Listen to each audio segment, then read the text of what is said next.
Quer ouvir a voz de Deus? Vem pra cá, Gabriel Guedes. Vai abençoar a nossa vida. Se segura na cadeira, meu irmão, que esse moleque é um foguete. Amém?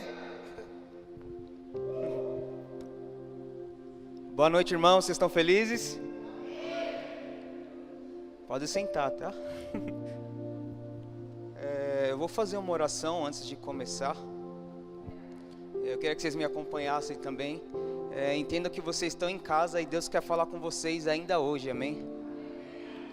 Senhor Deus e Pai, nós te agradecemos por tudo que o Senhor tem feito até agora, Pai. Eu peço para que o Espírito de sabedoria e revelação recaia sobre a sua igreja agora, Pai. Que sejamos agora como uma terra fértil, Pai. E que essa semente frutifique a partir de agora, Jesus. E que as pessoas possam colher os frutos, Pai, que nós estamos dando, Pai. Pai, que não sejamos apenas ouvintes, Pai, mas praticantes da sua palavra, Jesus. E que isso possa nos transformar e que a gente seja um agente de transformação, Pai. Muito obrigado. Amém. Sabe, irmãos, até ontem eu estava com uma palavra no meu coração.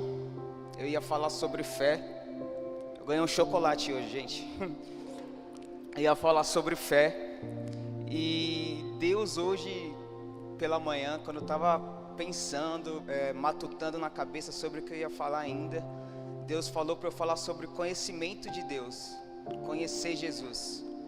E sabe, não é porque eu nasci na igreja, que meu pai é pastor, que talvez você nasceu na igreja, talvez o seu pai seja pastor, talvez a sua avó nasceu na igreja e te guiou nesses caminhos, que de fato você conhece a Deus. Não é porque você anda do lado do pastor Sebastião todos os dias, que de fato você conhece a Deus. Porque conhecer a Deus não tem a ver com quem você está, mas com quem está dentro de você, sabe? E se você não entende isso, cara, você vai correr e não sair do lugar. Entende? É a mesma coisa que você está correndo numa esteira. Você vai correr, você vai fazer muito movimento, você vai suar, mas nunca vai sair do lugar. Porque você está olhando para alguém que não é Deus. Você vai ver essa pessoa prosperar, você vai ver essa pessoa alcançando o mundo, você vai achar que você também está alcançando, mas você nunca chegou lá. Porque você nunca conheceu a Deus, você conhece alguém que conhece. E essa diferença tem que estar dentro da nossa mente. Amém? Eu vou ler em Lucas 15, para começar. Lucas 15, 11. E a gente vai caminhando pela Bíblia. Jesus continuou. Um homem tinha 2 filhos. O mais novo disse ao seu pai: Pai, quero a minha parte da herança. Assim ele repartiu sua propriedade entre eles. Não muito tempo depois, o filho mais novo reuniu tudo o que tinha e foi a uma região distante. E lá desperdiçou os seus bens, vivendo irresponsavelmente. Agora Lucas 15, 25. Enquanto isso, o filho mais velho estava no campo, quando se aproximou da casa, ouvindo a música e a dança. Então chamou um dos servos e perguntou-lhe o que estava acontecendo. Este lhe respondeu: seu irmão voltou, e seu pai matou o novilho gordo, porque recebeu de volta são e salvo. O filho mais velho encheu-se de ira, e não quis entrar. Então seu pai saiu e insistiu com ele. Mas ele respondeu ao seu pai: olha, todos esses anos tenho trabalhado como um escravo ao seu serviço, e nunca desobedeci às tuas ordens. Mas tu nunca me deste nem um cabrito para eu festejar com os meus amigos. Aqui é uma história muito conhecida, uma parábola que Jesus contou entre 2 filhos. O homem tinha 2 filhos. O mais novo falou: pai, me dá minha herança, eu vou sair de casa. E o mais velho estava em casa e não conhecia o pai. O que eu quero dizer com isso? Aqui nós temos 2 filhos que, estando com o pai, não o conhecia. Entende? Tinha o filho mais novo que, estando com o pai dava tudo, o pai tinha tudo para ele, e ele falou: pai, me dá tudo que eu tenho, que eu vou sair de casa, eu não quero estar contigo. Enquanto tinha um outro que estava com o pai, mas mesmo estando com ele, trabalhando feito um escravo, ainda não conhecia o pai. Vocês entendem o que eu quero dizer? Temos 2 pessoas aqui que, estando com o pai, convivendo com pessoas que conhecem o pai, não conheciam o pai. E cara, isso acontece muito. talvez por religiosidade, ou talvez porque você não busca conhecer o Pai, ou talvez porque você acha que você conhece, porque as pessoas falam da Bíblia para você, porque as pessoas mostram vídeo da Bíblia, porque você entra no Instagram, você vê pessoas falando podcasts de Bíblia, podcasts de como viver uma vida próspera, podcasts de como Jesus agiu, como Jesus pode fazer, mas mesmo assim você não consegue viver essa vida, porque você não conhece o Pai. Agora, para a gente entender o que é se conhecer, que a Bíblia fala, a gente tem que entender o que é a palavra conhecer. Conhecer do hebraico, a tradução é iada do hebraico, e para o grego é gnose, que é conhecer. Mas esse conhecimento é muito específico na Bíblia. Esse conhecimento é relacionamento, fidelidade e amor.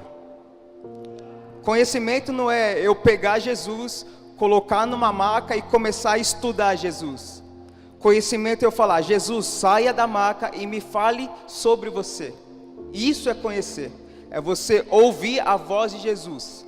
É você estar com Ele, é você caminhar com Ele. Não é você estudar Ele. Jesus, não é possível estudar Jesus. Só é possível você ouvir a revelação da boca dele. Amém?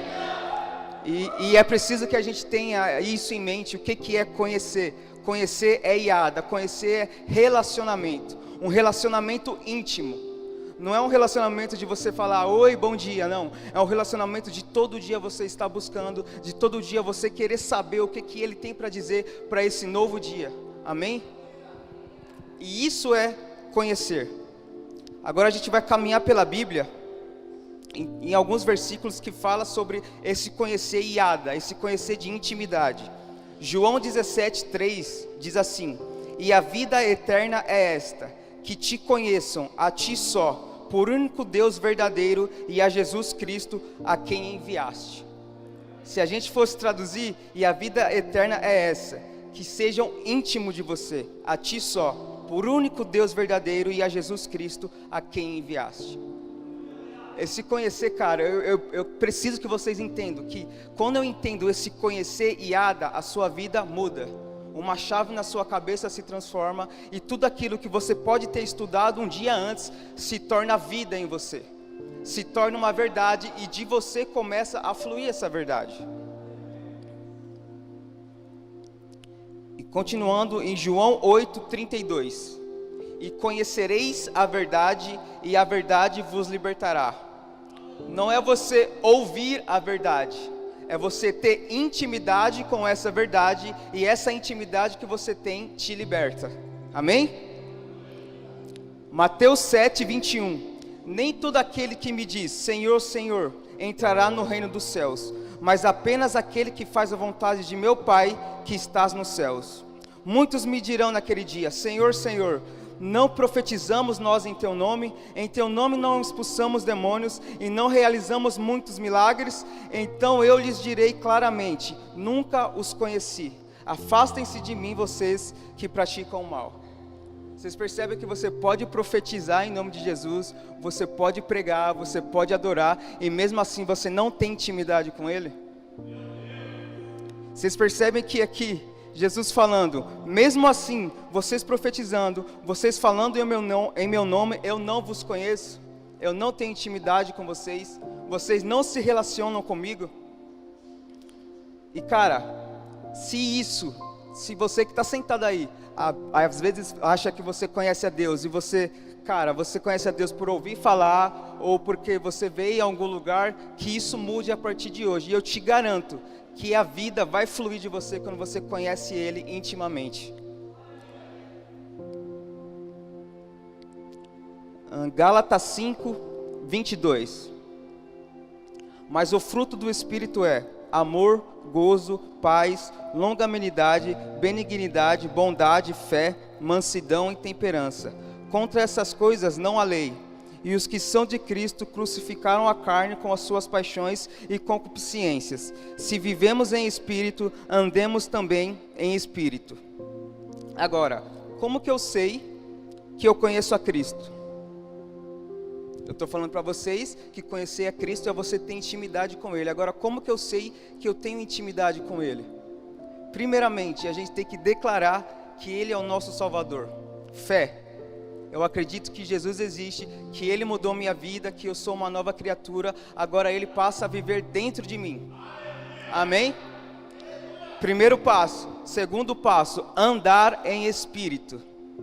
Andar com a mentalidade de que Jesus está dentro de mim. Então já não ando mais por carne, eu ando por espírito. E esse espírito que está em mim faz eu vencer o pecado, faz eu vencer a carne. Então literalmente é eu conhecer a Cristo pelo espírito, com Cristo dentro de mim. E quando isso acontece, há amor, gozo, paz, longanimidade, benignidade, bondade, fé, mansidão e temperança. Contra essas coisas não há lei. E vivemos em espírito, andemos também em espírito. Se eu vivo em espírito e esse fruto há em mim, eu conheço a Cristo. Amém? Vamos caminhando aqui. Agora, esse conhecimento pessoal é algo que você tem que ter a partir do momento que você aceita Cristo. Só que existe a noiva, existe a igreja. A igreja faz com que a gente amplie a nossa visão sobre Cristo. Em Efésios 1:4 está escrito assim: porque Deus nos escolheu nele antes da criação do mundo, para sermos santos e irrepreensíveis em sua presença. Hebreus 12:14, esforce-se para viver em paz com todos, para serem santos em santidade, sem santidade ninguém verá a Deus. Ser santo é você ser separado, é você ser igreja, é você entender que agora Cristo vive dentro de você. Amém? E quando eu entendo isso, eu quero viver com os santos, eu quero viver com a igreja, eu quero viver com esse grupo que também conhece a Deus. Porque o que ele falar, por onde ele andar, o que ele tocar, será Deus. Amém? E eu começo a viver Cristo aqui em grupo, porque eu não sou igreja, nós somos igreja. Amém? Então conhecer a Cristo tem esse propósito pessoal, mas também a gente conhece a Cristo enquanto igreja. Apenas com os santos a gente conhece a Cristo. Amém? Em Efésios 3 está escrito assim, 3:17. E que Cristo habite por meio da fé em vosso coração, a fim de, arraigados e fundamentados em amor, vos seja possível, em união com todos os santos, compreender a largura, comprimento, a altura e a profundidade dessa fraternidade, e assim entender o amor de Cristo, que excede todo conhecimento, para que sejam preenchidos de toda a plenitude de Deus. Aqui está bem claro. Para a gente conhecer essa dimensão do amor de Deus, nós temos que estar com todos os santos. Nós temos que estar em igreja, nós temos que fazer isso que a gente está fazendo hoje. Estamos aqui reunidos em uma terça-feira para ouvir sobre Deus, para a gente conhecer mais a Deus. E o legal desse versículo é que ele fala sobre 3 dimensões.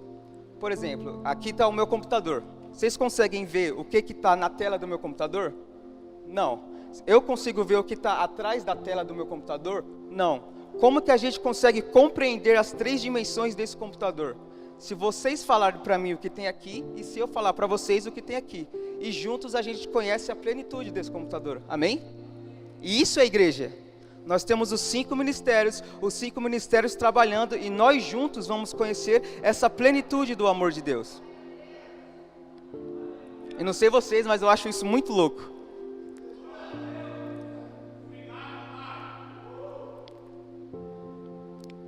Agora, para terminar,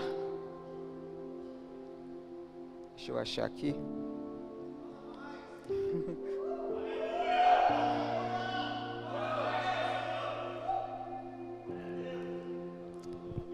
E João 17:3. E a vida eterna é esta, que te conheço a ti só, por único Deus verdadeiro, e a Jesus Cristo a quem enviaste.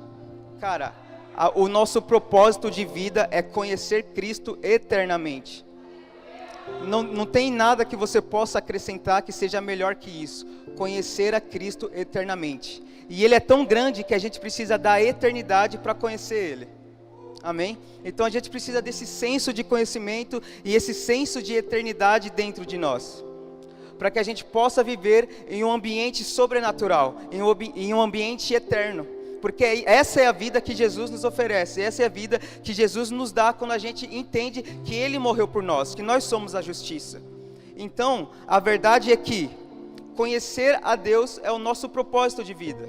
E a gente vai caminhando enquanto igreja, a gente vai caminhando em maturidade, a gente vai conhecendo os 5 ministérios e trabalhando junto com os 5 ministérios e fazendo esse nome eterno conhecido. Então, conhecer a Deus se resume em eu conhecer a Jesus, que me leva a Deus. Só que quando eu entendo isso, é impossível eu fazer com que Ele não seja conhecido. Amém? E aí entra o ID. Cara, existe uma coisa sobrenatural que é Jesus, que quer te conhecer. Independente se você nasceu na igreja ou se você não nasceu na igreja. Cara, essa eternidade está dentro de mim e eu quero que você conheça. E esse conhecer, eu volto à palavra. Eu quero que você tenha intimidade com isso. E quando a gente entende isso, o mundo é mudado. É impossível quando a gente prega essa verdade que as pessoas não queiram conhecer esse Cristo, não queiram conhecer essa eternidade, não queiram conhecer essa verdade. Amém? E uma coisa muito interessante também é que quando a Bíblia fala sobre vinho, ela remete a um tipo de Espírito Santo, quando fala sobre vinho. Quando fala sobre pão, tem a ver também com a palavra, com conhecer a palavra, com estudar a palavra. E quando a Bíblia fala sobre mesa, tem a ver com comunhão. Então, quando nós estamos assentados à mesa, compartilhando o vinho com alegria e a palavra, há comunhão, entende? E o legal da mesa, quando a gente vai estudar a anatomia humana, o maior membro do nosso corpo são as pernas. Então, quando nós estamos sentados a uma mesa muito grande, normalmente nós estamos alinhados os olhares. Amém? Porque as pernas estão dobradas. Então, nós estamos na mesma medida. Então, quando a igreja está sentada em comunhão, compartilhando o pão e o vinho, o que acontece? Jesus se assenta com a gente. A gente começa a compartilhar o pão e compartilhar o vinho. A gente começa a compartilhar essa verdade que é Cristo. Amém? Então na mesa está assentado o mestre, está assentado o profeta, está assentado o pastor, está assentado todos os 5 ministérios. E eles compartilham o pão e o vinho, para que as pessoas se acheguem à mesa e se sentem nessa comunhão. Amém? E eu queria fechar com isso, que vocês entendam que ninguém é menor e maior. Nós estamos assentados à mesa, alinhados os olhares. Amém? Ninguém é menor ou maior, nós estamos assentados à mesa compartilhando o vinho e o pão, que é a alegria e a verdade da palavra, que é Cristo. Amém? Então, cara, o que eu quero que você entenda a partir de hoje? Se você precisar anotar, fazer qualquer coisa, faça. Mas entenda que conhecer a Cristo é intimidade. Você pode passar a vida toda vindo à igreja e mesmo assim você não conhece a Cristo. Amém? E eu queria, vocês podem ficar em pé para a gente orar sobre isso, que vocês orem com intenção, com intencionalidade sobre isso, para que a partir de hoje as pessoas queiram conhecer esse Cristo, amém? Senhor Deus e Pai, nós te agradecemos, Jesus, porque o Senhor tem nos revelado a nós mais uma vez, Pai. Nós te agradecemos porque o Senhor tem compartilhado o pão e o vinho à mesa, Pai. Nós te agradecemos porque o Senhor tem nos revelado a verdade, porque o Senhor tem nos apresentado quem o Senhor é e porque a gente tem gastado o nosso tempo em te conhecer, Pai. A gente tem gastado o nosso tempo em iada, em intimidade, em amor, em verdade, Pai. E que a partir de agora essa verdade esteja, Jesus, agora preenchendo o nosso coração e a nossa mente e que isso possa ser, Pai, constante, Jesus, que não seja apenas hoje, mas que seja cada minuto da nossa vida, Pai, que seja cada segundo na nossa vida, Pai, e que a nossa família conheça essa verdade, Jesus, que por onde a gente passar conheçam essa verdade, Jesus, o nosso trabalho, a nossa faculdade, a nossa escola, o nosso bairro, a nossa cidade, o nosso país, Pai, que o mundo conheçam essa verdade, Jesus, o único Deus que morreu por nós, para que a gente conheça Ele verdadeiramente, Pai. Jesus, que essa verdade, que essa eternidade recaia sobre a nossa mente, que a gente caminhe nesse sobrenatural, Pai, que a gente caminhe, Pai, nesse amor eterno, nessa revelação, Pai, e que a eternidade possa estar plantada em nossos corações, Pai, que os nossos pés caminhem nessa eternidade, Jesus, que por onde a gente passar, Pai, não sejamos mais apenas nós, mas essa verdade em nós, Jesus, que o Senhor quer que a gente, Pai, te conheça e que a partir disso, Jesus, que a gente faça o seu nome conhecido, Pai. Jesus, que essa mesa possa, Senhor, alcançar mais pessoas, Pai. Coloque mais cadeiras à mesa para que a gente possa compartilhar o pão e o vinho, Pai. Coloque mais cadeiras à mesa, Pai, na NGC, para que a gente possa compartilhar o pão e o vinho, Jesus. Que aqui, Pai, a gente possa entender qual que é o nosso ministério para compartilhar o pão e o vinho à mesa, Jesus. Que essa comunhão, Pai, possa estar implantada em nossos corações, Jesus. Pai, eu te peço, Pai, que a partir de agora, Jesus, a gente entenda que não há outra coisa melhor do que essa verdade, Jesus. Que a partir de agora, Pai, que a gente não crie barreiras de idade, Pai. Que a gente não crie barreiras de lugares, Pai. Que a gente não crie barreiras de se comparar com outras pessoas, Pai. Porque onde há pão e vinho, há Jesus. Onde há pão e vinho, há liberdade. Onde há pão e vinho, há verdade, Pai. Espírito Santo, começa a se mover agora nos corações das pessoas aqui, Pai. O Espírito Santo venha trazendo cura, Pai, agora. Espírito Santo venha trazendo libertação, Pai. Em nome de Jesus eu declaro agora, Pai, pessoas curadas aqui, Jesus. Eu declaro agora, Pai, pessoas com a mente renovada. Eu declaro agora pessoas prósperas, com entendimento da verdade. Eu declaro agora, Pai, que hoje não é só mais um dia, mas é o dia que nós te conhecemos um pouco mais, Pai. E que a partir de agora, toda barreira que nós levantamos para que o Senhor se revele seja quebrada agora, Pai. Que os nossos corações sejam libertos, Pai. Que os nossos corações sejam transformados, Pai. E que essa verdade possa cada dia, Jesus, ser uma paixão em nós, Pai. Que a gente caminhe em paixão, em amor por Ti. Que a gente caminhe em revelação, Pai. E que essa paixão possa ser revelada por meio de nós, Pai. Pois nós não queremos nada além de Ti, Jesus. Não há nada que esse mundo possa oferecer, Pai, que se compare à revelação de quem Tu és. Não há nada que esse mundo possa oferecer que se compare com a eternidade contigo, Pai. E que essa verdade, Jesus, possa ser, Pai, essa verdade é em nós a única coisa que nos move, que seja nosso guia, que seja, Pai, que seja nossa bússola, Pai, e que tudo isso possa, Senhor, em nós dar fruto, Jesus. Que esse fruto possa ser suculento, Pai. Que nossas raízes sejam profundas em Ti, Pai. E que o vinho e o pão seja compartilhado, Pai, à mesa. É o que eu oro a Ti, Pai. E já te agradeço em nome de Jesus. Amém.